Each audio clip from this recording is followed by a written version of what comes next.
About cooling system in the engine, the air from the outside of the cylinder and fuel mixture with the engine produces power by converting chemical energy of the fuel into heat energy by combustion.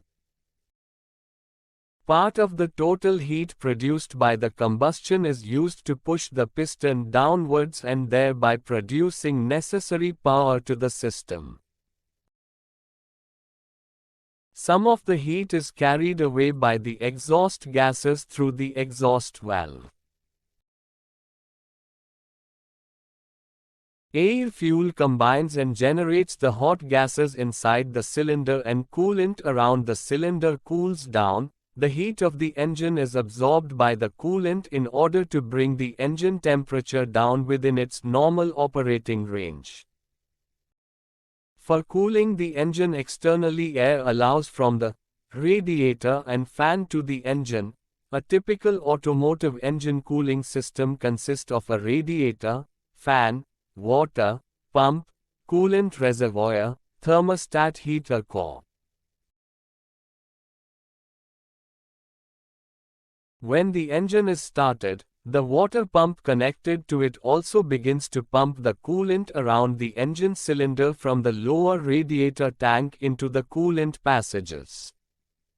The flow of the coolant is from the lower tank to the engine block, then the cylinder head and finally towards the outlet for the radiator. Water pump in the cylinder. The coolant begins to absorb the heat produced by the combustion process and flows the radiator inlet. However, the thermostat restricts the coolant to flow towards the radiator until the coolant is not raised above the engine temperature, which is usually 200 to 250 degrees Celsius.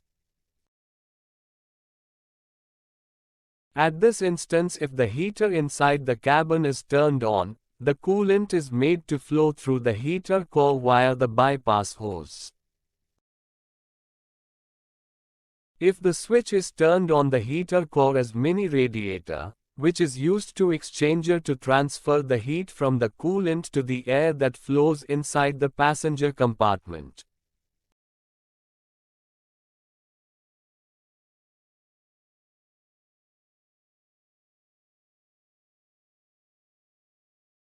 The thermostat, on the other end, acts as a regulating valve to control the coolant flow into the radiator and maintain the engine temperature within optimum range. It consists of a chamber filled with wax and a rod which is pressed against it. When the coolant passing through the thermostat is at higher temperature, usually 180 Fahrenheit, the wax begins to melt.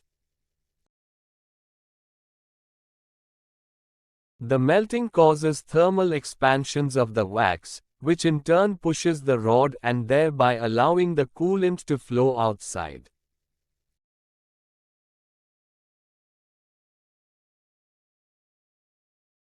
Fan is actuated by a thermostatic switch once the coolant flows outside the thermostat.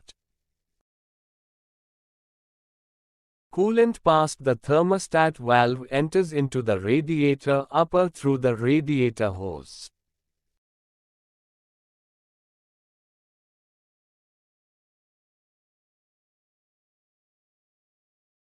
Due to high temperature of the coolant, there are chances up to high pressure that might block the coolant from entering into the upper tank.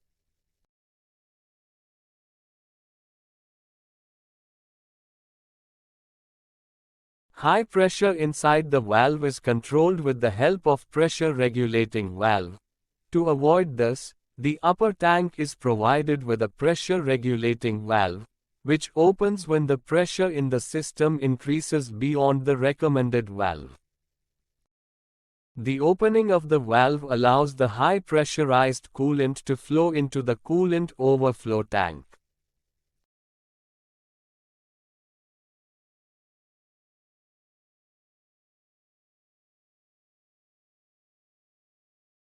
While flowing downwards, the coolant loses its heat to the air flowing past the space between the flat tubes. The fan increase the draft of the air and thereby increase the heat transfer rate.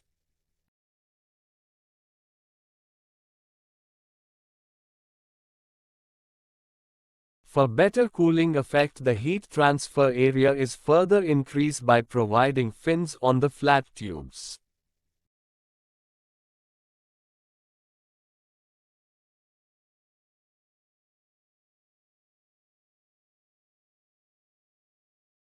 When the coolant reaches the lower tank of the radiator, the temperature of the coolant reduces considerably.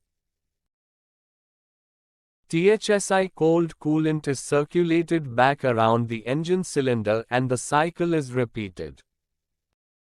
Thanks for watching the video. Please like the video, subscribe the channel and share to know more information.